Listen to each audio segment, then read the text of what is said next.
मेरा नाम अनामिका है। मुझे उस पर बड़ा तरस आ रहा था। वो कूड़े के ढेर के पास बेहोश पड़ी हुई थी।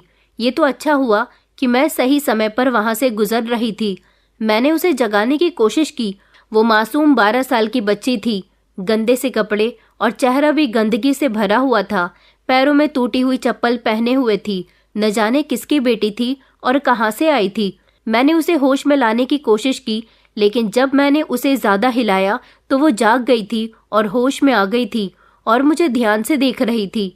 शायद पहचानने की कोशिश कर रही थी कि मैं उसकी कौन हूँ। मैंने उसे कहा कि बेटा, तुम यहाँ पर क्या कर रही थी? यहाँ कूड़े के ढेर के पास। उसने कहा, आंटी, मुझे बहुत भूख लगी है, क्या मुझे कुछ खाने को मिलेगा? मैं यहाँ कूड़े के ढेर में खाना तलाश कर रही थी। मुझे उसको देखकर उस पर बड़ा तरस आया। वो मासूम सी बच्ची खाली पेट थी। इंसान खाना तलाश करने के लिए क्या नहीं करता। ये बेचारी भी मजबूर होगी, किसी बहुत बड़ी मजबूरी या परेशानी से जूझ रही होगी, तभी तो यहाँ कूड़े के ढेर में अपने लिए खाना तलाश कर रही थी। और जब इसे कुछ खाने को ना मिला, इसकी भूख की हद पार हो गई तो ये बेहोश हो गई। मैं उसे अपने घर ले आई थी। मैंने उसकी खूब सेवा की, लेकिन ये बच्ची कोई मामूली बच्ची नहीं थी। ये बड़ी अजीब और गरीब हरकतें किया करती थी। एक दिन मैंने इसकी हरकत पर नजर रखने की कोशिश की। मैं अपने घर में खामोशी से छुप गई और देखने लगी कि आखिर ये क्या कर रही है। मगर जब मेरी आंखों के सामने हकीकत आई तो मेरे पैरों तले से जमीन निकल गई, क्योंकि वो तो मेरी जिंदगी कोई आसान नहीं थी। मैं हमेशा किसी न किसी परेशानी से लड़ती रही थी। मेरी उम्र 40 साल है और मैं एक विधवा औरत हूँ। मैंने कभी खुशी के दिन नहीं देखे थे, क्योंकि जब मेरी शादी हुई थी उसके कुछ समय के बाद ही मेरे पति की मौत हो गई थी। मेरी ससुराल में कोई भी नहीं था और मेरे मायके में भी सिर्फ मेरी बूढ़ी माँ के अलावा कोई नहीं था। मैं 1 साल में ही विधवा हो गई थी। मेरे पति से मुझे कोई बच्चा नहीं हो सका था।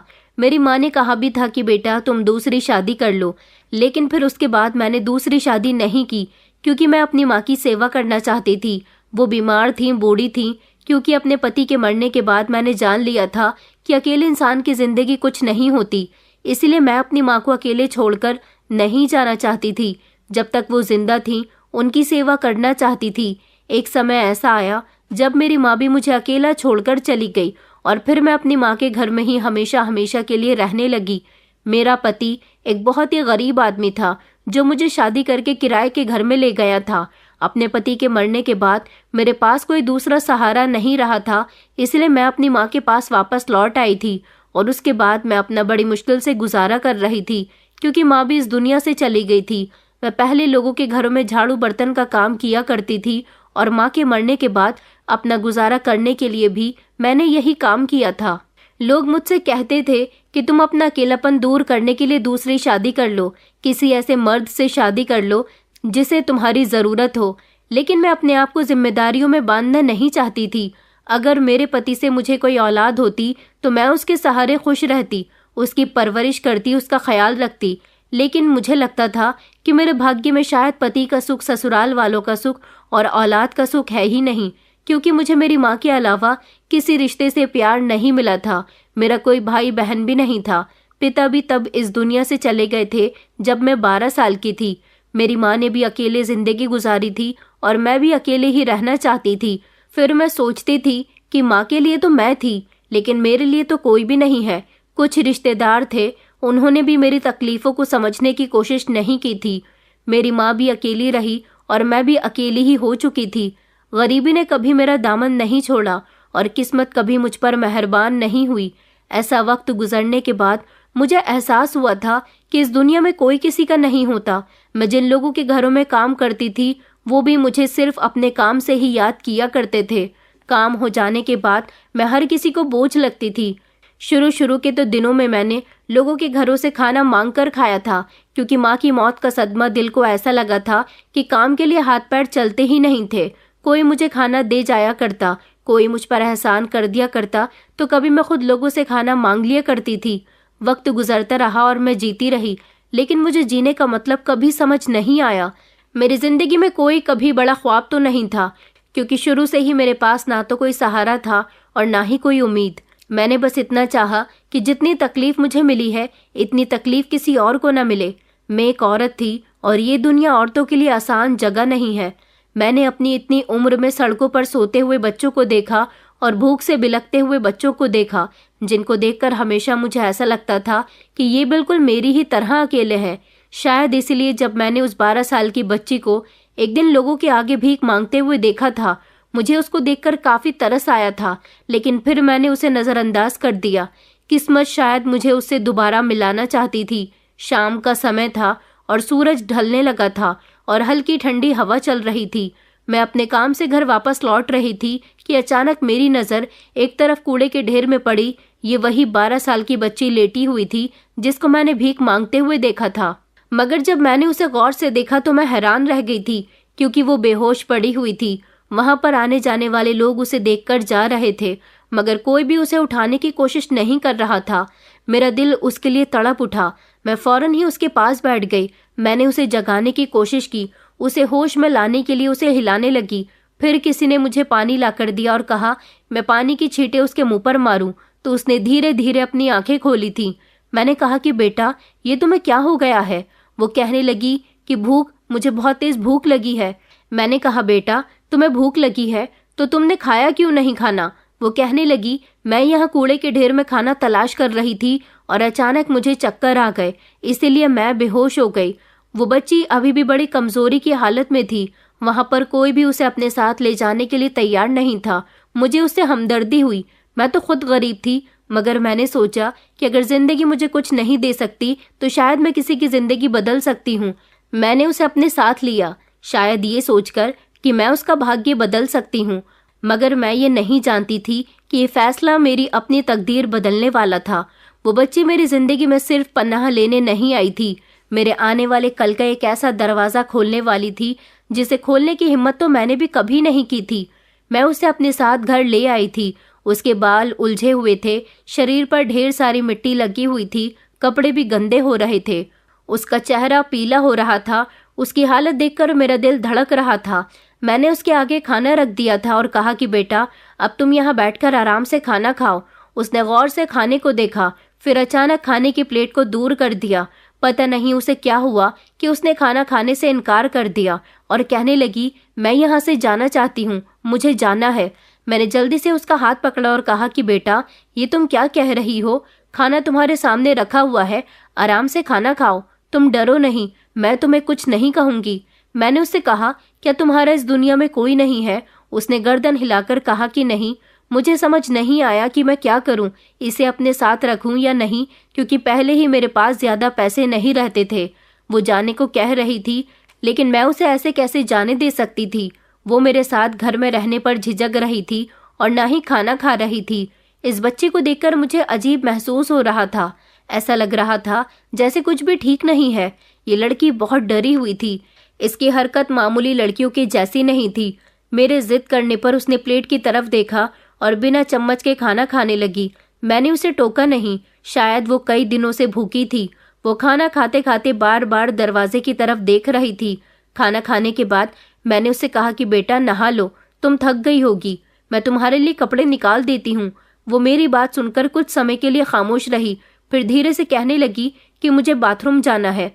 मैंने उसे रास्ता दिखाया और वो अंदर चली गई, लेकिन फिर जब वहां से वापस आई तो कहने लगी कि मुझे भीख मांगने के लिए जाना है, मैं भीख मांगकर ही अपना गुजारा करती हूँ। मैंने कहा लेकिन बेटा, आज तो तुम आराम कर लो। उसने कहा कि नहीं, मैं भीख मांगकर वापस यहाँ आ जाऊंगी। मैंने उसके कहने पर उसे जाने की इजाजत दे दी थी, मगर मैं ये नहीं जानती थी कि वो अब यहाँ वापस आएगी या नहीं। फिर मैंने सोचा कि वो वापस आ गई तो अच्छा ही होगा। वैसे भी मैं लोगों के घरों में काम करके अपना गुजारा करती हूँ, वो भीख मांगकर पैसे लाया करेगी तो उन्हीं पैसों से मैं उसका ख्याल रख लिया करूंगी। मगर 4-5 घंटे गुजर गए थे, वो अभी तक नहीं आई थी। मुझे लगा कि शायद वो अब कभी वापस नहीं आएगी। रात हो गई थी और मैं बिस्तर पर लेटने के लिए जा रही थी। फिर अचानक मेरी नज़र दरवाजे पर गई। न जाने क्यों मेरी नज़रों को उसका इंतजार था। मैंने सोचा वो अब कभी वापस नहीं आएगी, शायद उसे भूख लगी थी और मैंने उसे खाना खिला दिया, इसलिए उसका काम हो गया। शायद वो अब मेरे पास ना आकर अपने खाने का बंदोबस्त कहीं और से कर ले। मैं बिस्तर पर सोने के लिए लेट गई थी। थोड़ी देर के बाद मेरे घर के दरवाजे पर दस्तक होने लगी। मैं फौरन ही बिस्तर से उठी और देखने के लिए गई कि इस समय कौन आया होगा, क्योंकि रात के 9 बज रहे थे। वैसे भी मैं अकेली थी और मेरे यहाँ कोई आता जाता नहीं था। जब मैंने दरवाज़ा खोला तो मैं हैरान रह गई कि दरवाजे पर वही बच्ची थी। मैंने कहा कि बेटा तुम कहाँ चली गई थी, मैं तो काफ़ी समय से तुम्हारा इंतज़ार कर रही थी। उसने कहा कि मैं तो आपको बताकर गई थी कि मैं मांगने के लिए जा रही हूँ।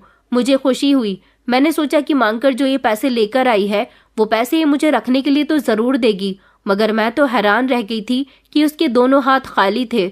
मैंने उससे कहा तुम भीख मांगने के लिए गई थी तो पैसे कहाँ हैं? उसने मुझे चौंक कर देखा, जैसे वो मेरी नीयत को गलत समझ रही हो। मेरी नीयत गलत नहीं थी, मैं नहीं चाहती थी कि वो भीख मांगे। मैंने सोचा था कि जैसे मैं अपना गुजारा कर रही हूँ ऐसे ही उसका भी गुजारा कर लूँगी। ये उसका अपना शौक था और वो अपनी मर्जी से भीख मांगने के लिए गई थी। लेकिन अगर गई भी थी तो फिर पैसे कहाँ थे? वो ऐसे अनजान बनकर जवाब देने लगी जैसे कुछ जानती ही न हो। मैं खामोश हो गई। मैंने उसे कुछ भी कहना ठीक नहीं समझा। फिर उसे अपने साथ बाथरूम में ले गई। उसके हाथ पैर अच्छी तरह से धुलाए और मेरे पास एक छोटा सा सूट रखा हुआ था, वो मैंने इसे पहनने के लिए दे दिया। हालांकि वो इस बच्ची के भी बहुत बड़ा आ रहा था, लेकिन मेरे पास इसके अलावा और कोई कपड़े नहीं थे जो उसे फिट आते। उसका हुलिया कुछ ठीक हो गया था और फिर उसके बाद मैंने उसे अपने बिस्तर पर अपने बराबर में लिटा लिया, क्योंकि मेरे पास सिर्फ एक ही बिस्तर था जिस पर वो लेट गई और बड़े सुकून के साथ उसे नींद आ गई। लेटते ही वो इतनी गहरी नींद में चली गई थी जैसे बरसों से ना सोई हो। और फिर अगले दिन भी उसने कुछ ऐसा ही किया। सुबह सवेरे जब वो उठी तो कहने लगी कि मुझे घर से बाहर जाना है। मैंने कहा अभी तो तुम सोकर उठी हो, अभी तो मेरे भी जाने का समय नहीं हुआ। मैंने सोचा था कि मैं तुम्हें यहाँ छोड़कर चली जाऊंगी। उसने कहा कि नहीं, मैं यहाँ नहीं रह सकती, मुझे मांगने के लिए जाना है और अगर मैं वहाँ नहीं गई तो मेरे साथ कुछ भी अच्छा नहीं होगा, वो लोग मुझे नहीं छोड़ेंगे। उसकी कही हुई ऐसी बातें सुनकर मैं अचानक घबरा गई। मैंने कहा तुम किसकी बात कर रही हो बेटा, और तुम कहाँ जाओगी? उसने कहा मांगने के लिए जाऊंगी आंटी, मैं आपके घर में रात तक वापस आ जाऊंगी। मैंने उसे जाने से बहुत रोका, मगर उसने मेरी एक नहीं सुनी और वो सुबह का नाश्ता करने के बाद वहां से चली गई थी। पता नहीं ये लड़की कहाँ गई थी।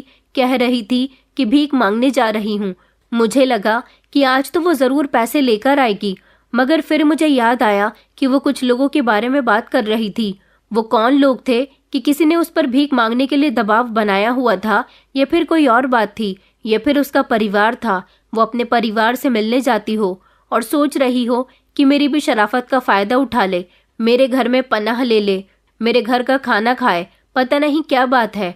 मुझे उसके आने का इंतजार करना होगा, लेकिन मुझे अपने काम पर भी तो जाना था। मैं कब तक उसका इंतजार करती, इसलिए मैं अपने काम पर चली गई। शाम के समय जब मैं अपने घर वापस आई तो वो फिर से मेरे घर पर वापस आ गई थी, लेकिन इस बार भी उसके पास पैसे नहीं थे। मैं हैरान थी कि वो सुबह से लेकर शाम तक घर से बाहर गई थी और उसने कहा था कि वो भीख मांगने के लिए जा रही है। उसके पास तो 1 रुपया भी नहीं था। आज मैंने उसे अपने पास बिठाकर उससे पूछा, तुम कहती हो कि तुम भीख मांगने जा रही हो, तो फिर तुम जो पैसे लेकर आती हो वो कहाँ जाते हैं? क्या तुम मुझसे झूठ बोलती हो या फिर तुम कहीं और जाती हो? उसने कहा आंटी, मैं भीख मांगने ही जाती हूँ, मैं आपसे झूठ क्यों कहूँगी? मैंने कहा तो फिर पैसे कहाँ हैं? भीख मांगकर तो तुम खाली हाथ वापस आई हो। उसने कहा पैसे तो उन्होंने ले लिए। मैंने कहा उन्होंने किसने? तो वो कहने लगी उन्होंने ही। मैंने कहा क्या तुमसे कोई काम करवाता है? उसने मेरी बात का कोई जवाब नहीं दिया। वो ऐसे डर गई जैसे मैंने उससे कोई भयानक सवाल पूछ लिया हो, और उसके तुरंत बाद ही उसने अपने पेट पर हाथ रख लिया और बेचैन होने लगी। मुझे लगा वो थक गई है, लेकिन वो तो अपने हाथों से बार बार पेट को पकड़ रही थी। ऐसा लग रहा था जैसे उसके पेट में दर्द है। वो दर्द से चिल्लाने लगी और मैं घबरा गई कि अचानक उसे ये सब क्या हो गया। अभी तो वो मुझसे बिल्कुल ठीक बात कर रही थी। मैंने कहा तुम्हें क्या हुआ है बेटा? मगर उसने तो कुछ भी नहीं सुना। वो धीरे धीरे जमीन में बैठती गई और चिल्लाने लगी। मैं समझ गई थी कि उसके पेट में दर्द हो रहा है। मैंने उसको बिस्तर पर लेटाया और उसका पेट खोलकर सहलाने लगी, मगर उसका पेट खोलने के बाद जैसे ही मेरी नज़र उसके पेट पर गई तो मैं हैरानी रह गई थी, क्योंकि उसके पेट पर एक अजीब सा निशान था। वो निशान सा लगता था जैसे किसी के ऑपरेशन होने पर होता है। एक छोटा सा चीरा लगा हुआ था जो ज़्यादा दिनों का नहीं लग रहा था। मैं घबरा गई क्योंकि अब उसकी चीखें तेज हो रही थी। वो इतनी जोर जोर से चिल्ला रही थी कि मुझे डर लग रहा था। अगर आसपास के लोग मेरे घर में आ गए तो उनको लगेगा कि मैं इसके साथ कुछ गलत कर रही हूँ। मैंने उसे समझाने की कोशिश की, उसे तसल्ली दी कि वो शोर ना मचाए। वो कहने लगी कि आंटी मेरे पेट में बहुत तेज दर्द हो रहा है। अब मैं क्या करती? मेरे पास उसे डॉक्टर के पास ले जाने के अलावा कोई दूसरा रास्ता नहीं था। एक तो वो खुद भी पैसे लेकर नहीं आई थी और मेरे पास भी पैसे नहीं थे। मैंने देखा उसकी आंखों के नीचे काले घेरे पड़ गए थे, उसका चेहरा पीला हो चुका था, उसकी सांस उखड़ रही थी। दर्द की वजह से उसको रोना भी आ रहा था और उसके चेहरे पर पसीना भी आ चुका था। उसकी आंखें बंद हो रही थी और ऐसा लग रहा था जैसे वो किसी भी समय बेहोश हो जाएगी। मैंने घबराकर जल्दी से पानी का गिलास उठाया और उसको दिया। उसने पानी को अपने होठों से लगाया, मगर सिर्फ एक घूंट पिया और वापस गिलास मुझे देने लगी और पानी पीने से इनकार करने लगी। उसकी हालत देखकर मैंने फैसला कर लिया था कि मुझे जल्द से जल्द अस्पताल लेकर जाना होगा। मैंने उसे जल्दी से उसके चप्पल पहनाए, मगर जैसे कि मैंने उसका हाथ थामा, मैंने महसूस किया कि उसके पेट में कुछ हरकत हो रही थी। ये कोई नॉर्मल दर्द नहीं था, उसके शरीर के अंदर कुछ था जो अब बेचैन हो रहा था। मेरी उंगलियां थर-थर कांपने लगी, मगर मैंने फौरन उसको लिया और घर से बाहर निकल गई। हर कदम पर मेरा दिल धड़क रहा था। मुझे नहीं पता था कि अस्पताल जाकर क्या पता चलेगा, मगर मैं ये जानती थी कि इसको कोई मामूली बीमारी नहीं थी। जब मैं इसे अस्पताल लेकर पहुंची तो डॉक्टर ने उसे फौरन इमरजेंसी वार्ड में ले लिया। मैं बाहर खड़ी कांप रही थी। डॉक्टर उसका चेकअप कर रहे थे। कुछ समय के बाद डॉक्टर बाहर आए और उनका चेहरा हैरान और परेशान था। उन्होंने मुझसे परेशान होते हुए धीमी आवाज में बड़बड़ाकर कहा कि ऐसा नहीं हो सकता, और फिर अचानक उनकी आंखों में आंसू आ गए। उन्होंने अपनी जेब से रुमाल निकाला और अपनी आंखों से आने वाले आंसू पोंछने लगे। मेरी समझ नहीं आ रहा था कि डॉक्टर साहब क्यों रो रहे हैं। मैं उनका चेहरा बड़ी हैरानी से देख रही थी। मैंने बेताबी से डॉक्टर की तरफ देखा, जो अब भी खामोश थे और उनकी आंखों में आंसू थे। मैंने कांपती हुई आवाज में कहा कि डॉक्टर साहब, बच्ची को क्या हुआ है? उन्होंने धीरे से मेरी तरफ देखा। वो मेरे करीब आए, जैसे कुछ कहना चाहते हों, मगर उन्हें शब्द नहीं मिल रहे थे। उन्होंने कहा कि आपको ये बच्ची कहाँ से मिली? ये कौन है, आप जानती हो? मैं तो घबरा गई कि डॉक्टर को कैसे पता चला कि ये बच्ची मेरी नहीं है, बल्कि ये बच्ची मुझे कहीं से मिली है। मैंने कहा, डॉक्टर साहब, ये मेरी बेटी है। उन्होंने कहा कि नहीं, ये आपकी बेटी नहीं हो सकती, क्योंकि ये मेरी बेटी है। ये कहते हुए डॉक्टर की आवाज लरज रही थी। मैं तो डॉक्टर की बातें सुनकर उलझ गई थी।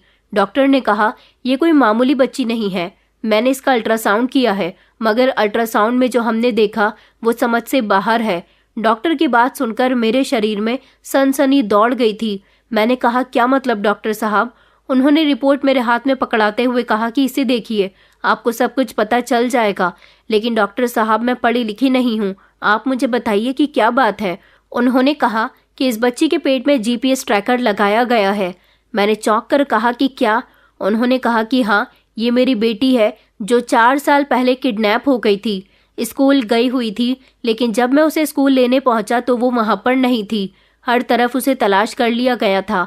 स्कूल वालों पर भी मैंने केस करवा दिया था कि आखिर उन्होंने मेरी बेटी का ध्यान क्यों नहीं रखा, मगर उनका कहना था कि बच्ची यहाँ से चली गई है। शायद स्कूल की छुट्टी होने पर वो बाकी बच्चों के साथ स्कूल से निकल गई। उसके बाद मेरी बेटी कहाँ गई मुझे पता नहीं चला। मैंने पुलिस में भी उसके गुमशुदा होने की रिपोर्ट दर्ज करवाई, मगर पुलिस भी मेरी बेटी को तलाश न कर सकी। ये मेरी बेटी पिंकी है, जिसे मैं और मेरी पत्नी बहुत प्यार करते थे। इसके जाने के बाद तो मेरी पत्नी तो जैसे अकेली ही पड़ गई थी, हमेशा अपनी बेटी को याद करती रहती थी। लेकिन वक्त गुजरने के साथ साथ हम दोनों पति पत्नी ने अपने दिल को समझा लिया कि अब हमारी बेटी हमें कभी वापस नहीं मिलेगी। तुम्हें मेरी बेटी पिंकी कहाँ मिली? क्या तुमने तो मेरी बेटी के साथ कुछ नहीं किया? मैंने जल्दी से डॉक्टर साहब के आगे हाथ जोड़े और हाथ के इशारे से मना करने लगी कि नहीं नहीं डॉक्टर साहब, मैं आपकी बेटी के साथ कभी कुछ गलत क्यों करूंगी? मैं नहीं जानती कि इस लड़की का क्या नाम है। मैंने इसे एक दिन भीख मांगते हुए देखा था और उसके बाद ये मुझे कूड़े के ढेर में बेहोश मिली थी।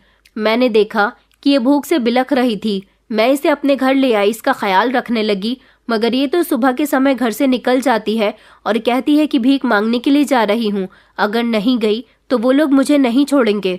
मुझे लगा कि शायद इस बच्ची का दिमागी संतुलन खराब हो गया, लेकिन ये कौन है, कहाँ से आई है, मुझे कुछ नहीं पता, क्योंकि इस बच्ची को भी ये बात खुद नहीं पता कि ये कहाँ से आई। इसे अपने माता पिता के बारे में भी कुछ नहीं पता।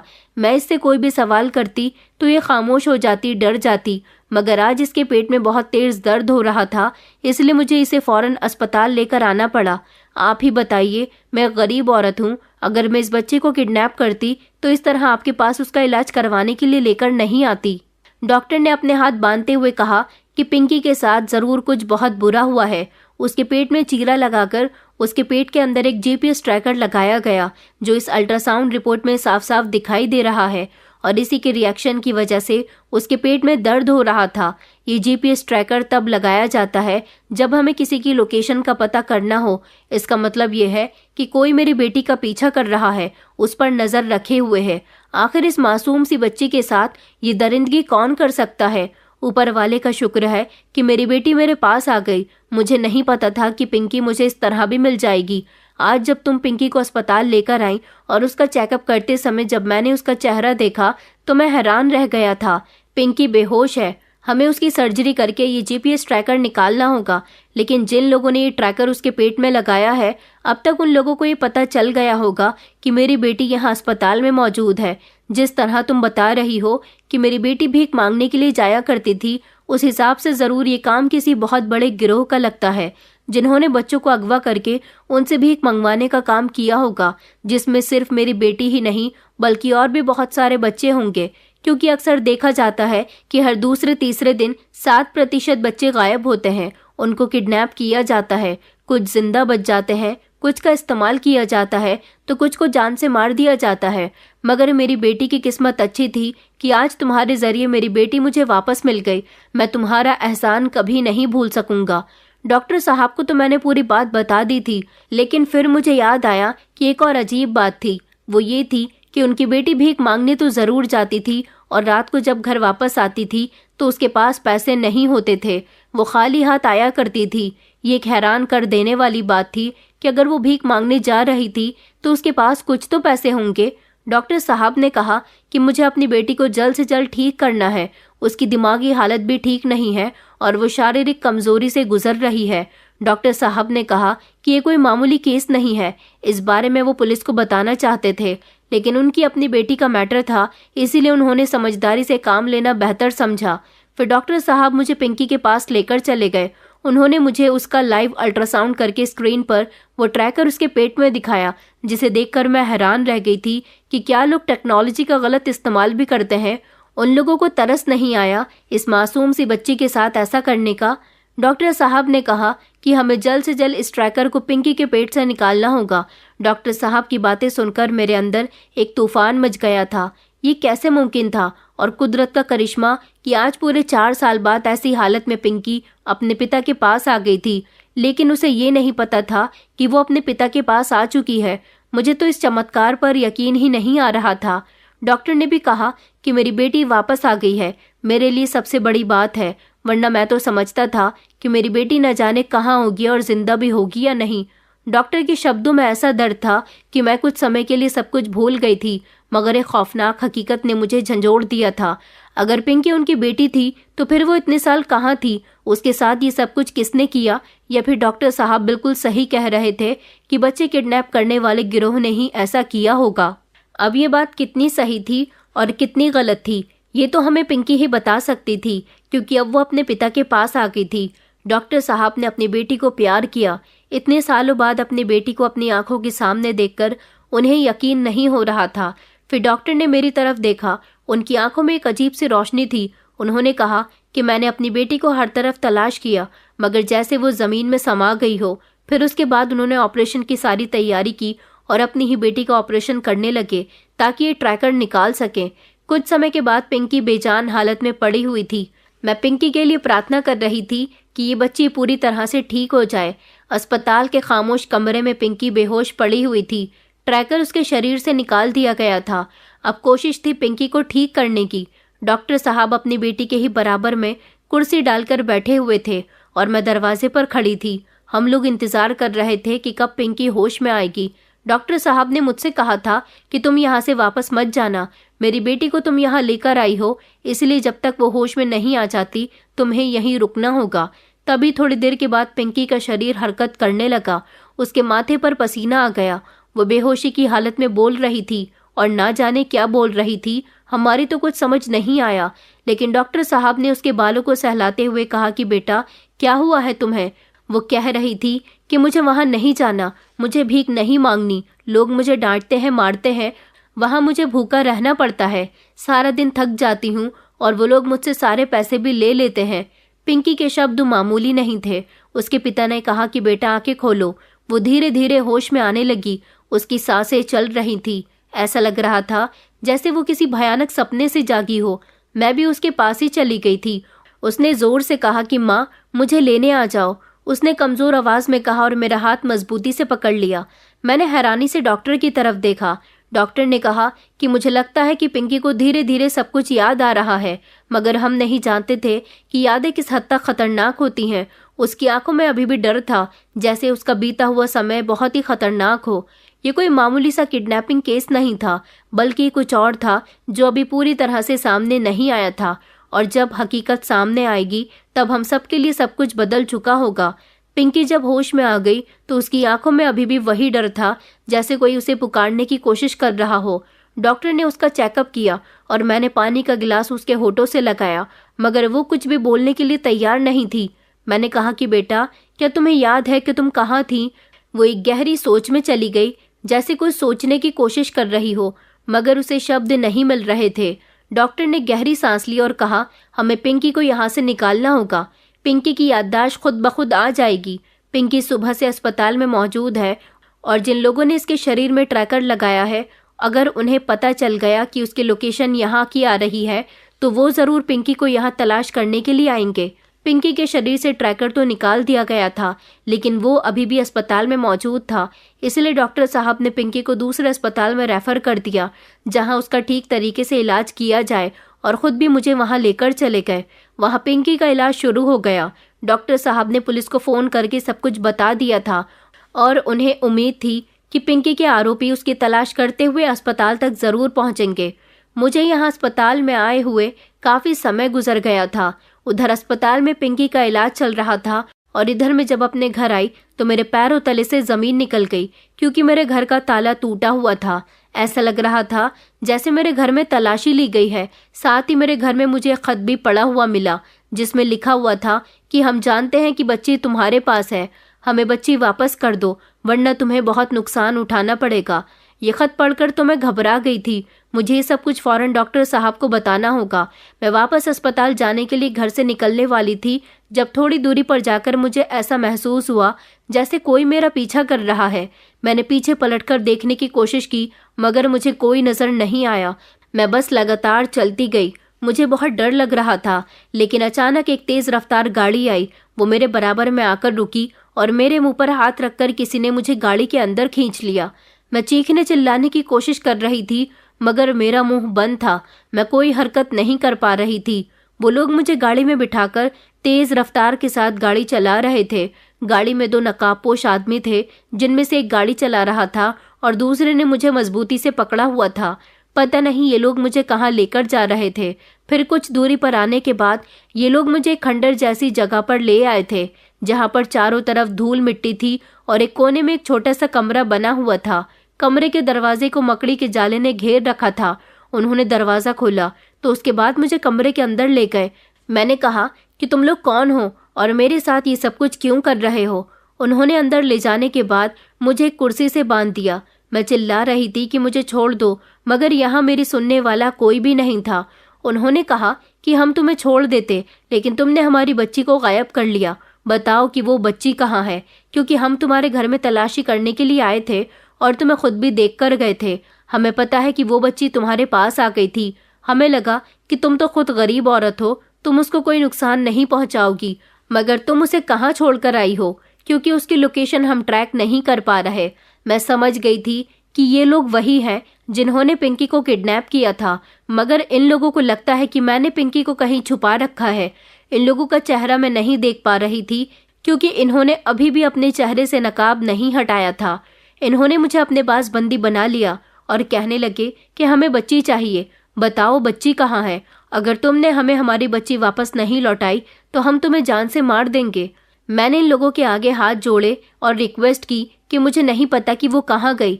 वो तो भीख मांगने के लिए गई थी, मगर फिर वापस भी नहीं आई। मगर ये लोग बार बार मुझ पर बंदूक दिखाकर दबाव बना रहे थे कि अगर तुमने हमें बच्ची के बारे में नहीं बताया तो तुम्हें शूट कर देंगे। मेरी समझ नहीं आ रहा था कि मैं डॉक्टर साहब को कैसे बताऊं, कि उन तक कैसे ये खबर पहुंचाऊं कि उनकी बेटी के आरोपी मेरे सामने खड़े हुए हैं और उन्होंने मुझे भी बंधक बना लिया है।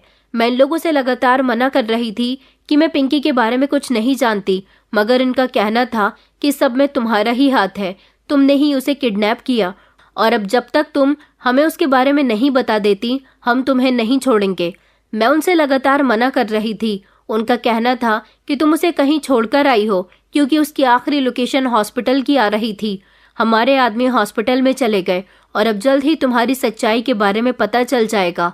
मैंने शुक्र का सांस लिया कि ये तो अच्छा है कि डॉक्टर साहब ने पिंकी को उस अस्पताल से निकालकर किसी दूसरे अस्पताल में भेज दिया, मगर ये लोग मेरे साथ बहुत बुरा सलूक कर रहे थे और मैं परेशान थी। मैंने सोच लिया था कि मैं चाहकर भी इन्हें नहीं बताऊंगी कि पिंकी कहाँ पर है, क्योंकि ये लोग न जाने कितने बच्चों की जिंदगी बर्बाद कर चुके होंगे। मैंने भी सारी जिंदगी अकेले बिताई थी, इसलिए मैं अकेलेपन की सजा अच्छी तरह से जानती थी। पिंकी के माता पिता होते हुए भी उन्होंने उसे उसके माता पिता से जुदा कर दिया था और उससे भीख मंगवाया करते थे। न जाने उस बच्ची पर इन्होंने क्या क्या अत्याचार किए होंगे। उन्होंने हर तरह से मुझे डराने की धमकाने की कोशिश की, लेकिन मैं इतनी आसानी से इनकी बातों में नहीं आने वाली थी। उन्होंने मेरे माथे पर गन रख दी थी। मौत मेरे बिल्कुल करीब थी। मेरा शरीर कांप रहा था, लेकिन मैंने फैसला कर लिया था कि भले ही मेरी जान चली जाए, मगर अपनी जान देने के बाद मैं बहुत सारे बच्चों की और पिंकी की भी जान बचा सकती हूँ। मैंने सोच लिया था कि मुझे मौका मिलेगा तो मैं फौरन ही इन लोगों को पुलिस के हवाले करने की पूरी कोशिश करूंगी। पुलिस को अपनी गवाही दूंगी। और एक आदमी मेरे करीब खड़ा हुआ था और दूसरा वाला मेरे माथे पर गन ताने खड़ा था। पहले वाले ने मेरा हाथ मरोड़ दिया। मैं जोर से चिल्ला उठी। वो कहने लगा कि बताओ तुमने क्या किया है उसके साथ, कहाँ है वो? अगर तुमने हमें उसका पता नहीं बताया तो तुम जानती हो तुम्हारे साथ इससे भी बुरा सुलूक किया जाएगा। मैं रो रही थी। मुझे मौत से डर नहीं लग रहा था। इन लोगों ने मुझे हर तरह से ब्लैकमेल करने की कोशिश की। इन्होंने कहा कि हम तुम्हारा परिवार बर्बाद कर देंगे, मगर इनको क्या पता था कि मेरे आगे पीछे तो कोई है ही नहीं। मैंने कहा तुम मेरा जो चाहे बेकार कर लो, लेकिन मैं नहीं बताऊंगी कि पिंकी कहाँ पर है। इसी तरह मुझे सुबह से शाम हो गई थी और ये लोग हर तरह से मुझसे सच उगलवाने की कोशिश कर रहे थे, लेकिन मैंने सोच लिया था कि चाहे जो हो जाए मैं अपना मुंह नहीं खोलूंगी। इन लोगों ने मेरे साथ मारपीट की थी, मुझे भूखा प्यासा रखा था। मैं जानती थी कि ये लोग मुझे इतनी आसानी से नहीं छोड़ेंगे और ना ही मुझे मरने देंगे। इन लोगों को डर है कि पिंकी के पकड़े जाने से इनका बहुत नुकसान होगा, इसलिए ये हर हद तक पिंकी को ढूंढने की कोशिश करेंगे। मैं बेहाल हो चुकी थी। मेरी आंखों के सामने अंधेरा छाने लगा था। ये लोग अपने किसी बॉस से बार बार फोन पर बातें कर रहे थे और उनको बता रहे थे कि अभी तक बच्ची नहीं मिली है और ये औरत हमें उसके बारे में कुछ भी नहीं बता रही है। मुझे अपने जन्म का समय याद आ रहा था जब मैं पैदा हुई थी और मेरी माँ ने मुझे गोद में लिया था। न जाने क्यों इस समय मुझे अपनी माँ बड़ी बेचैनी से याद आ रही थी। कहते हैं कि इंसान कभी दुनिया से जाने वाला होता है तो उसे अपने प्यारों की बहुत याद आती है। मेरा इस दुनिया में था ही कौन, सिर्फ एक माँ थी जो मेरे साथ ज्यादा समय तक रही थी। मेरी आंखों के सामने अंधेरे ने चारों तरफ को घेर लिया था। मैं अपनी आंखें बंद करने ही वाली थी जब अचानक एक जोरदार शोर की आवाज आई। एक हलचल सी मची जिस पर मेरी आंखें खुली। मुझे तो लगता था कि मैं अब कभी नहीं बच सकूंगी, लेकिन ऊपर वाले का चमत्कार था कि उसने मुझे बचा लिया था, क्योंकि डॉक्टर साहब पुलिस वालों को लेकर वहां पर दाखिल हो रहे थे और मैं सोच रही थी कि पता नहीं ऐसा क्या हुआ और किस तरह से उन लोगों को मेरी लोकेशन के बारे में पता चल गया था। वहां पर पुलिस आई और पुलिस ने इन दोनों को मौके पर ही दबोच लिया था। हालांकि ये दोनों आरोपी वहां से भागने की कोशिश कर रहे थे। पुलिस ने मेरे हाथ पैर खोले। डॉक्टर साहब ने मुझे बचा लिया था। मैं हैरान रह गई थी। मेरी हालत देखकर डॉक्टर साहब ने कहा कि मुझे माफ कर दो बहन, मुझे नहीं पता था कि ये लोग तुम्हें नुकसान पहुंचाएंगे। मेरा ध्यान तो इस बात पर तब गया जब मैंने ध्यान से सोचा कि पिंकी के पेट में जीपीएस ट्रैकर था और पिंकी तुम्हारे घर पर रही, तुम्हारे साथ रही, तो फिर इन लोगों को पता होगा कि वो तुम्हारे पास है। इन लोगों ने पहले तो तुम्हें नुकसान पहुंचाने की कोशिश नहीं की, लेकिन जब उसका ट्रैकर निकाल दिया गया तो ये लोग बेचैन हो गए होंगे और फिर इन्होंने पिंकी को तलाश करने के लिए हर तरफ उसे ढूंढना शुरू कर दिया होगा। इन लोगों का सबसे पहला ध्यान तुम पर गया होगा। मुझे जब ये ख्याल आया तो मैंने फौरन ही पुलिस को इन्फॉर्म किया और पुलिस को ये भी बता दिया था कि ज़रूर तुम्हारी जान को खतरा हो सकता है, और अस्पताल में भी वो लोग अपना भेस बदलकर या किसी भी तरीके से पिंकी को ढूंढने के लिए ज़रूर आएंगे। पुलिस सतर्क हो गई थी और हर तरह से उन्होंने अस्पताल में पहरा दे दिया था, जगह जगह पर निगरानी रखनी शुरू कर दी थी। जब पुलिस को लगा कि यही वो संदिग्ध लोग हैं तो फौरन ही इनको अरेस्ट कर लिया गया, और फिर पता चला कि तुम भी अपने घर से लापता हो गई हो, तुम्हारे बारे में कुछ पता नहीं चल सका। इसलिए पुलिस ने इन लोगों के साथ सख्ती की, और जब उनसे पूछा गया तो उन्होंने अपने अड्डे के बारे में बता दिया, और इस तरह हम तुम तक पहुंचने में कामयाब रहे। अच्छी खबर यह है कि पिंकी को भी होश आ गया, उसकी याददाश्त धीरे धीरे आ गई। उसने पुलिस को अपना बयान दे दिया। मैं डॉक्टर साहब की बात सुनकर खुश हो गई थी। पुलिस ने इन दोनों आदमियों को पकड़ लिया था और मुझे भी उनकी हिरासत से रिहा करवा दिया था। मेरी हालत खराब थी, इसलिए मुझे अस्पताल में भर्ती करवाया गया, और फिर पकड़े गए सभी आरोपियों से पूछताछ की गई। उन्होंने अपने बॉस के बारे में बता दिया था, और इन लोगों ने अब तक कितने बच्चे किडनैप किए हैं ये भी सब कुछ पता चल गया था।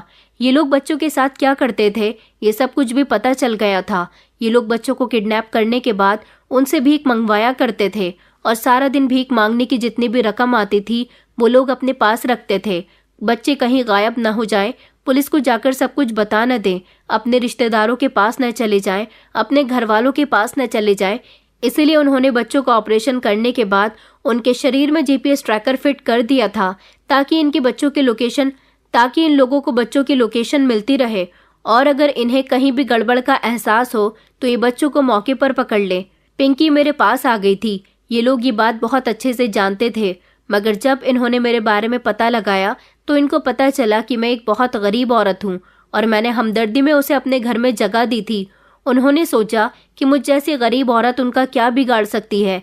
इन लोगों ने बच्चों के दिल में इस तरह का डर बिठा दिया था कि बच्चे कितनी भी बुरी हालत में हों, भीख मांगने जरूर जाते थे, और अपने ठिकाने पर जाने से पहले इन लोगों को पैसे दिया करते थे।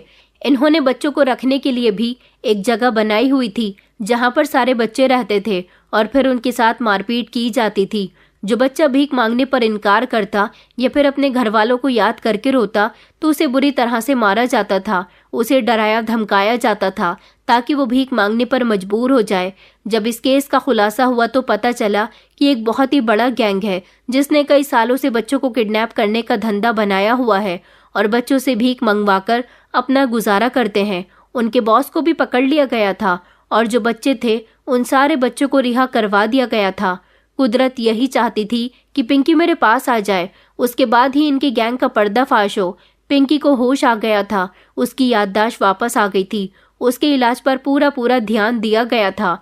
उसके पिता ने काफी मेहनत के साथ अपनी बेटी को ठीक कर दिया था और इन सारे आरोपियों को कड़ी से कड़ी सजा मिली थी। पिंकी के पिता डॉक्टर साहब मेरे बहुत एहसानमंद थे। उन्होंने कहा कि तुम्हारी वजह से ही ये सब कुछ पॉसिबल हो पाया, वरना आजकल कौन किसी के लिए हमदर्दी अपने दिल में रखता है। तुम्हारा बहुत बहुत शुक्रिया कि तुमने मेरी बेटी को अपने घर में जगह दी, उसे खाना खिलाया, उसका ख्याल रखा और तुम उसका इलाज करवाने के लिए उसे मेरे पास लेकर आई। मैंने डॉक्टर साहब से कहा कि यह सब कुछ मैंने भलाई की खातिर किया। डॉक्टर साहब ने मेरी मदद की, मुझे एक छोटा सा घर दिलवा दिया और अपने घर में नौकरी करने की भी ऑफर दी। उन्होंने कहा कि तुम हमारे ही घर में रह सकती हो और वह रहकर काम भी कर सकती हो। अपने घर के पास उन्होंने मुझे एक छोटा सा घर दिलवाया था जहां पर मेरा मन करता तो रहने के लिए चली जाती थी, और उन्होंने कहा कि मेरी बेटी का ख्याल तुमसे ज़्यादा कोई नहीं रख सकता, इसलिए उन्होंने मुझे अपनी बेटी के केयरटेकर बना लिया था। इस तरह मैं डॉक्टर साहब के घर में रहने लगी, उनकी बेटी का ख्याल रखने लगी, उनके घर के कामकाज करने लगी। हालांकि वो लोग मुझे नौकरानी से ज़्यादा अपनी फैमिली का मेंबर समझते हैं। इस तरह मेरा अकेलापन दूर हो गया। जो औरत कई सालों से अकेली रही, जिसने कभी खुशियां नहीं देखी, गरीबी ही गरीबी देखी थी, आज उसके पास सब कुछ है। वैसे भी मुझे इस सब की ज़रूरत नहीं थी, मुझे तो सिर्फ 2 पल की खुशियों की ज़रूरत थी और अपना अकेलापन ख़त्म करना था। दोस्तों, उम्मीद करती हूँ आपको हमारी कहानी पसंद आई होगी। कहानी पसंद आई है तो वीडियो को लाइक करें, चैनल पर नए हैं तो चैनल को सब्सक्राइब करें और हाँ, नोटिफिकेशन बेल को ज़रूर दबाएं ताकि अगली अपडेट सबसे पहले आपको मिले।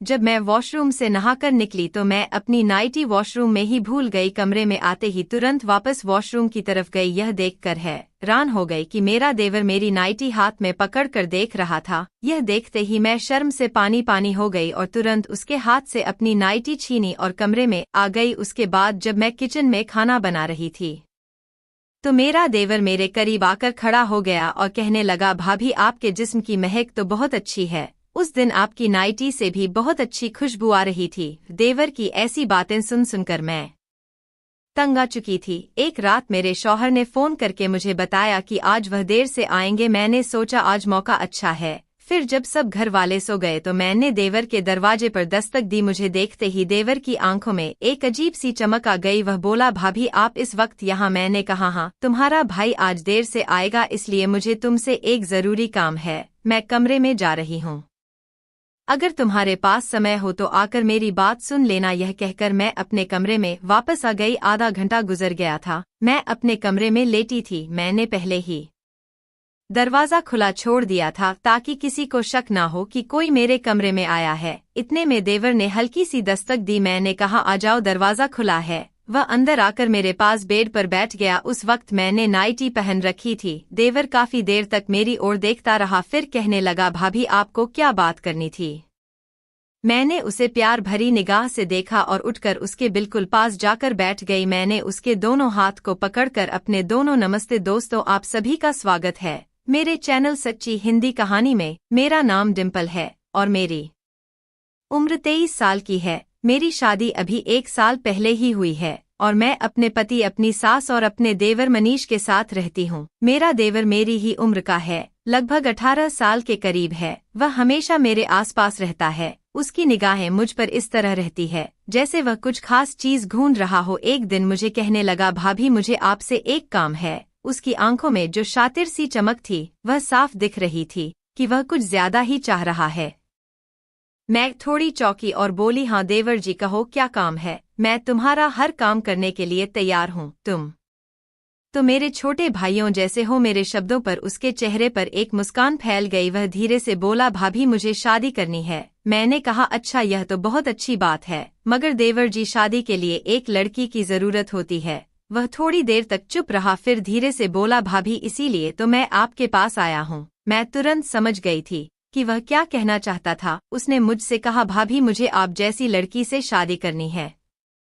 यह सुनकर मैं थोड़ी देर के लिए चुप रही, फिर मुझे समझ में आया कि उसका इशारा मेरी छोटी बहन पूजा की तरफ था, जो मुझसे छोटी और मनीष के लिए बिल्कुल सही थी। उम्र में 2 साल का फर्क था और दोनों की सोच भी एक जैसी थी। मनीष ने मुझसे अपनी पसंद के बारे में और बात की। वह कहने लगा, भाभी मेरी पत्नी में यह होना चाहिए, वह होना चाहिए। मैंने कहा, तुम्हें फिक्र करने की जरूरत नहीं है।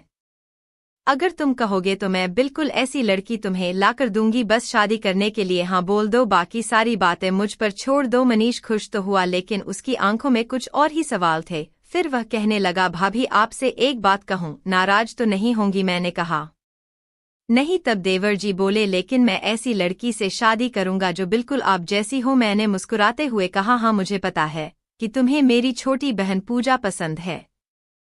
वह शर्माते हुए बोला, नहीं भाभी आप मेरी बात का मतलब नहीं समझी। फिर वह यह कहकर बाहर चला गया। मुझे लगा कि शायद वह शर्म के कारण मेरी बहन का नाम नहीं ले पाया। मैं अपने दिल में यह तय किया कि मैं पहले पापा से इस रिश्ते के बारे में पूछूंगी और फिर मनीष को खुशखबरी दूंगी। मैंने पापा से पूछा, क्या तुम्हें पूजा और मनीष का रिश्ता सही लगेगा? पापा ने कहा, हमें तो कोई ऐतराज नहीं है। अगर तुम दोनों खुश हो तो पूजा भी खुश रहेगी। मैंने फिर जाकर अपनी माँ से बात की। माँ ने कहा, तुम्हारे फैसले पर हमें कोई आपत्ति नहीं है, लेकिन तुम अपने देवर से जरूर पूछ लेना कि उसे कोई परेशानी ना हो। अब मैं मनीष के पास गई और उससे सीधे पूछा, क्या तुम्हें सच में पूजा पसंद है? मनीष अटकते हुए बोला, भाभी आप मेरी बात का मतलब नहीं समझती, यह रात का वक्त है। फिर वह धीरे से बोला, मैं आपसे कुछ और कहना चाहता हूँ।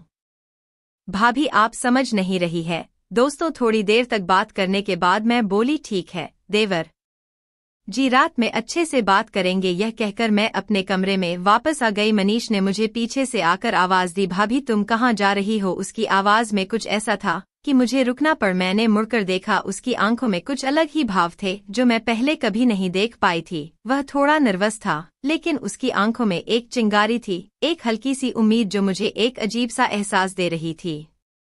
मैंने कहा, तुमने कुछ कहा? मनीष धीरे से मुस्कुराया और फिर थोड़ा पास आकर बोला, भाभी जब तुम मुझसे यह सवाल पूछती हो तो मुझे समझ नहीं आता कि क्या कहूँ। तुम्हारी बातों में हमेशा कुछ ऐसा होता है जो मुझे दिल से छू जाता है। दोस्तों, उसकी बातें मेरे दिल में गहरी गूंजी। मुझे लगा कि वह सच में मुझसे कुछ कहना चाहता है, कुछ ऐसा जो अब तक वह दबा कर रखा था। मनीष की आंखों में एक अलग सी नरमी थी जो मुझे समझने में वक्त ले रही थी। मैंने धीरे से पूछा, क्या तुम सच में समझ पा रहे हो कि तुम मुझसे क्या कह रहे हो? मनीष एक कदम और पास आया और बोला, भी मैं जो महसूस करता हूँ उसे शब्दों में बयान नहीं कर सकता, मगर मैं जानता हूँ कि जो मैं तुमसे कह रहा हूँ वह सही है। मैंने धीरे से उसके चेहरे को देखा। उसकी आंखों में हल्की सी झिझक थी, लेकिन इसके बावजूद वह मुझे अपनी भावनाएं जाहिर करने के लिए खुद को तैयार कर चुका था। मनीष और मेरे बीच एक चुप सी समझ बन गई थी।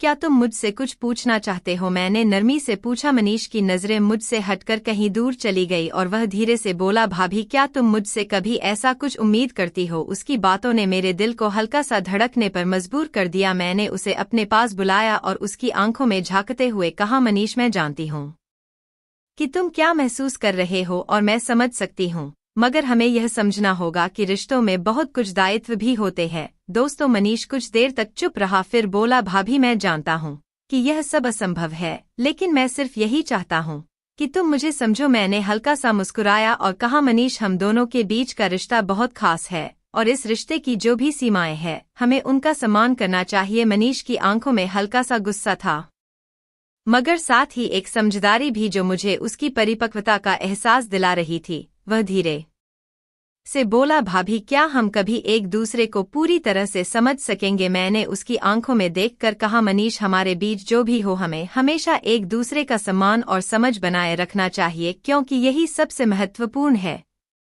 मनीष ने मेरी बात को सीरियसली लिया और थोड़ी देर चुपचाप खड़ा रहा। फिर उसने धीरे से सिर हिलाया और कहा, मैं समझ गया भाभी। यह कहकर वह धीरे से बाहर चला गया। दोस्तों, कुछ देर के बाद मनीष का चेहरा एक पल के लिए और भी करीब हो गया था। उसकी आंखों में जो भावना थी वह बिल्कुल स्पष्ट थी, जैसे वह मुझसे कुछ कहना चाहता था मगर शब्दों में उलझा हुआ था। वह थोड़ी देर खड़ा रहा, फिर हल्के से मुस्कुराया और कहा, भाभी कभी कभी मैं सोचता हूँ कि क्या आप मुझे सही से समझ पाती है? उसकी आवाज में एक नज़ाकत थी, एक ऐसी समझदारी जो मुझे बहुत गहरी महसूस हो रही थी। मैंने धीरे से उसका हाथ पकड़ा और उसे पास खींचा। उसकी आंखों में एक चमक थी, लेकिन साथ ही एक हल्का डर भी। मनीष तुम क्या चाहते हो मुझसे? मैंने धीरे से पूछा, फिर उसकी आंखों में गहरी नजरों से देखा। मनीष थोड़ा झिंझक, लेकिन फिर उसने खुद को संभालते हुए कहा, भाभी आपसे कुछ ज्यादा ही जुड़ा हुआ महसूस करता हूँ। कभी कभी लगता कि आपसे एक अलग तरह का रिश्ता है जो मैं शब्दों में नहीं कह सकता। उसकी बातों ने मेरे दिल को छुआ। कुछ पल के लिए कमरे की चुप्पी में हमारी सांसें ही गूंज रही थी। मैं उसकी इस सच्चाई से पूरी तरह से थी, लेकिन उस वक्त मैं भी एक गहरी उलझन में थी। क्या मुझे उसे अपने दिल की बात बतानी चाहिए या उसे सही रास्ता दिखाना चाहिए? मैंने उसके पास जाकर उसका हाथ हल्के से पकड़ा, फिर धीरे से कहा, मनीष तुम मेरी बातों का हमेशा ध्यान रखना और मैं हमेशा तुम्हारे साथ रहूंगी, लेकिन इस रास्ते पर चलना दोनों के लिए मुश्किल हो सकता है। हमें हमारी सीमाओं का सम्मान करना होगा। मनीष की आंखों में हल्की सी निराशा आई, लेकिन उसने अपना चेहरा उठाया और कहा, भाभी मैं जानता हूँ कि यह कठिन है, लेकिन मैं आपको किसी और की तरह नहीं देख सकता। मेरे लिए आप वह हो जो मुझे हमेशा समझा और संभाला। आपसे ज्यादा मैं किसी को नहीं जानता। दोस्तों, मेरे दिल में हल्की सी लहर दौड़ गई। उसकी बातें सच में गहरी थी और उसकी मासूमियत ने मुझे बहुत कुछ सोचने पर मजबूर कर दिया। मैंने उसकी आंखों में देखा और फिर एक धीमे आवाज में कहा, मनीष तुम्हारे शब्द मेरे दिल को बहुत छूते हैं, लेकिन हमें यह समझना होगा कि रिश्ते में भावना और आदर्शों का संतुलन सबसे ज्यादा महत्वपूर्ण है। मनीष थोड़ा चुप हो गया, फिर उसने अपनी आवाज में एक गंभीरता लाते हुए कहा, भाभी मैं जानता हूँ कि यह सब एक सपना सा लगता है, लेकिन मुझे लगता है कि हर सपने को पूरा करने के लिए हमें पहले विश्वास की जरूरत होती है। क्या आप मुझ पर विश्वास करती है?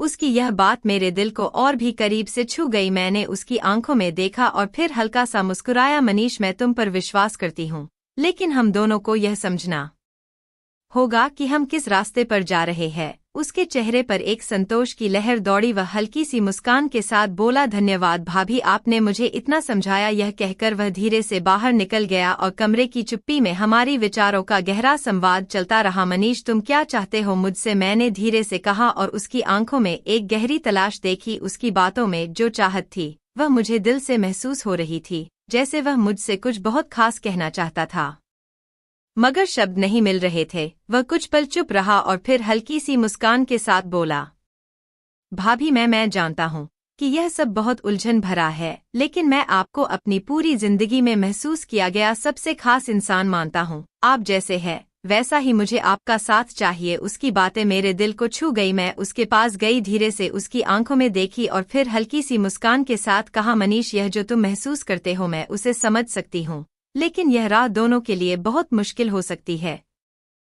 हमें अपनी सीमाओं का ध्यान रखना होगा। मनीष थोड़ी देर चुप रहा, लेकिन फिर उसने कुछ कहा जो मेरे दिल को हिला गया। भाभी, अगर इस रास्ते पर चलने के लिए तुम्हारी सहमति चाहिए तो मैं इंतजार कर सकता हूँ, लेकिन मैं जानता हूँ कि तुम मेरे लिए वही हो जो कोई और नहीं हो सकता। मैं तुम्हारे बिना अपनी दुनिया का सोच भी नहीं सकता। दोस्तों, उसकी आवाज में जो गहराई थी उसे सुनकर मुझे ऐसा महसूस हुआ जैसे हम दोनों एक ही धड़कन पर चल रहे हो। उसका हर शब्द मेरे दिल के तारों को छेड़ता था, लेकिन साथ ही मैंने समझा कि हमें यह रिश्ता समझदारी से और आदर्शों के साथ जीना होगा। मनीष, मुझे तुम्हारी बातों की पूरी समझ है। तुमने जो कहा वह मेरे दिल को छू गया है, लेकिन हमें इस रिश्ते की हर दिशा को सही से परखना होगा, मैंने कहा और फिर उसके पास जाकर उसके हाथ को हल्के से पकड़ा। हम दोनों का साथ हमेशा रहेगा, पर हमें यह भी समझना होगा कि हम कौन हैं और हमें क्या चाहिए। मनीष ने मेरी आंखों में देखा और फिर उसकी आंखों में जो हल्की सी चमक आई उसने मेरी सोच को और भी मजबूती दी। वह धीमे से मुस्कुराया और कहा, भाभी, तुम सच में मेरी जिंदगी की सबसे बड़ी रहमत हो। तुम्हारी बातें मेरे दिल को शांति देती है।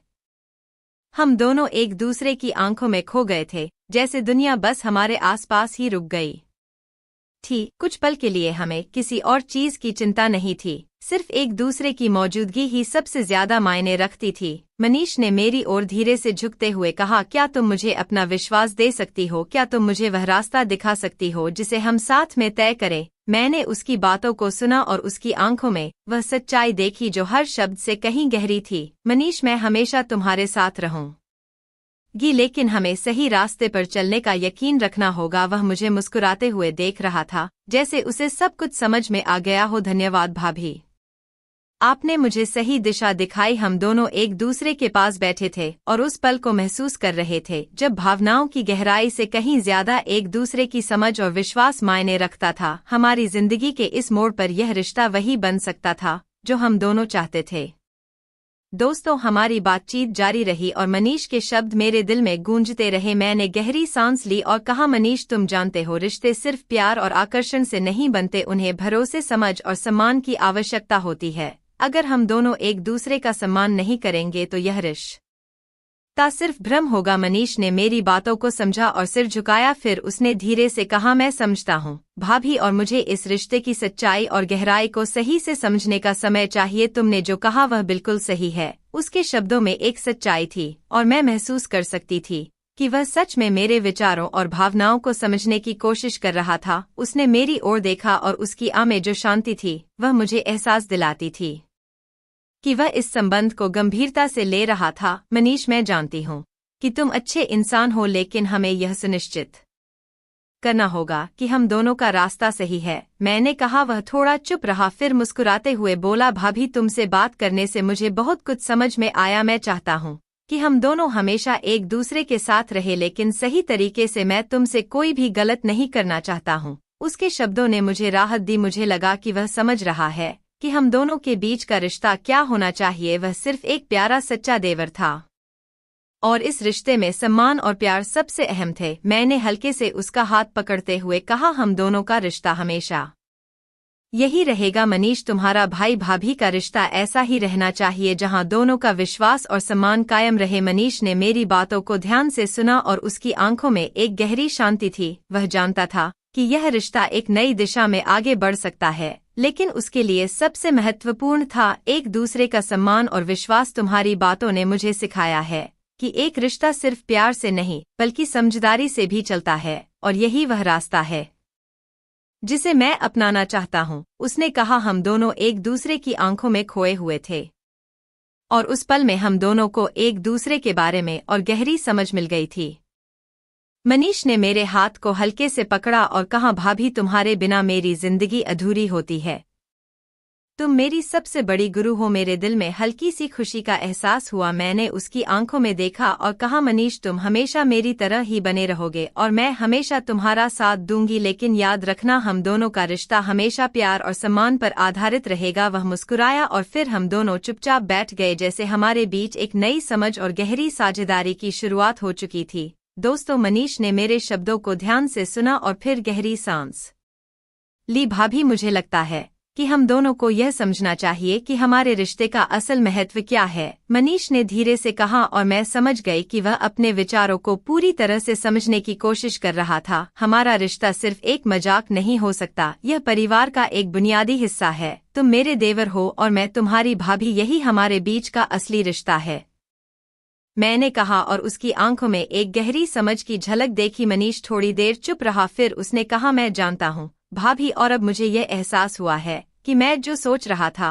वह ठीक नहीं था। प्यार और आकर्षण से रिश्ते बनाना सिर्फ धोखा है और यह एक बहुत बड़ा गलतफहमी है। ठीक कहा मनीष, मैंने उसे और समझाया। हमारे रिश्ते का आधार सिर्फ पारिवारिक बंधन और आपसी सम्मान होना चाहिए। कोई भी ऐसा विचार जो इस बंधन को कमजोर करता है वह हमारे समाज और हमारे परिवार के लिए ठीक नहीं है। हमें यह समझना होगा कि हमारे रिश्ते को लेकर जो सोच है वह समाज में एक आदर्श होनी चाहिए, ना कि एक भ्रम। मनीष ने सिर झुका लिया और फिर उसने कुछ समय के लिए आंखें बंद की, जैसे वह सब कुछ सोचना चाहता हो। मुझे समझ में आया है भाभी, आप बिल्कुल सही कह रही हो, यह रिश्ता एक मजाक नहीं हो सकता। मुझे ऐसा नहीं सोचना चाहिए था। वह कुछ गुस्से में भी था, शायद अपने आप पर, लेकिन मैं जानती थी कि वह सही दिशा में सोचने की कोशिश कर रहा था। दोस्तों, मैंने उसे अपने शब्दों से और समझाया। हमारे रिश्ते का असली रूप तो यह है कि हमें एक दूसरे के साथ परिवार के सदस्य की तरह व्यवहार करना चाहिए। आप मेरे छोटे भाई जैसे हो और मैं तुम्हारी भाभी हूँ।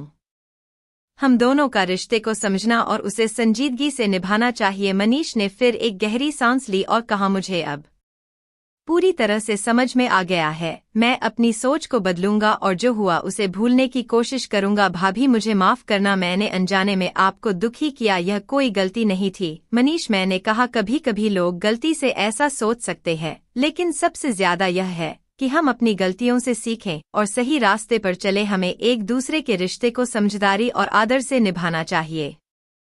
उस दिन के बाद मनीष ने मुझे विश्वास दिलाया कि वह इस रिश्ते को परिवार के रूप में ही समझेगा और कभी भी उसे गलत दिशा में नहीं ले जाएगा। हम दोनों ने एक दूसरे से वादा किया कि हम इस रिश्ते को हमेशा अपने परिवार और समाज की सही मान्यताओं के अनुसार निभाएंगे। दोस्तों, जैसे समय बीतता गया, मनीष और मैंने एक दूसरे के साथ अपने रिश्ते को समझने और आदर देने की कोशिश की। हमने यह समझ लिया कि रिश्ते केवल भावनाओं और आकर्षण से नहीं बनते, बल्कि विश्वास, सम्मान और समझ से होते हैं। एक दिन मनीष ने मुझे कहा, भाभी मुझे लगता है कि अब हम दोनों का रिश्ता बिल्कुल सही दिशा में जा रहा है। आपने मुझे यह सिखाया कि रिश्तों को कैसे सही तरीके से निभाना चाहिए और मैं इसका पूरा पालन करूंगा। मेरे चेहरे पर मुस्कान आ गई। मनीष, रिश्ते हमेशा आत्मीयता और समझ से बनाए जाते हैं। यह जरूरी नहीं कि आप हमेशा एक दूसरे के करीब रहे, बल्कि यह जरूरी है कि आप एक दूसरे को सही तरीके से समझें और अपनी जिम्मेदारियों को निभाएं। रिश्ते तब मजबूत होते हैं जब आप एक दूसरे के लिए खड़े होते हो, चाहे मुश्किलें कैसी भी हो। मनीष ने सिर झुका लिया और कहा, आप सही कह रही हो भाभी, मुझे अब एहसास हुआ है कि रिश्ते में सबसे ज्यादा अहमियत यह है कि आप एक दूसरे को इज्जत दें और अपने परिवार के मूल्यों को समझें। हम दोनों ने इस समझ के साथ अपने रिश्ते को और मजबूत किया। मैं जानती थी कि मनीष अब मेरे देवर के रूप में एक भाई की तरह रहेगा और हमारे रिश्ते में कभी कोई भी गलतफहमी नहीं आएगी। तो दोस्तों, यह थी आज की हमारी छोटी सी कहानी। कैसा लगा कमेंट में जरूर बताएं और चैनल में पहली बार आए हैं तो चैनल को भी सब्सक्राइब करें। आगे ऐसे ही रोमांचक कहानियां सुनने के लिए चैनल को सब्सक्राइब करें। फिर मिलते हैं एक नई स्टोरी में। धन्यवाद।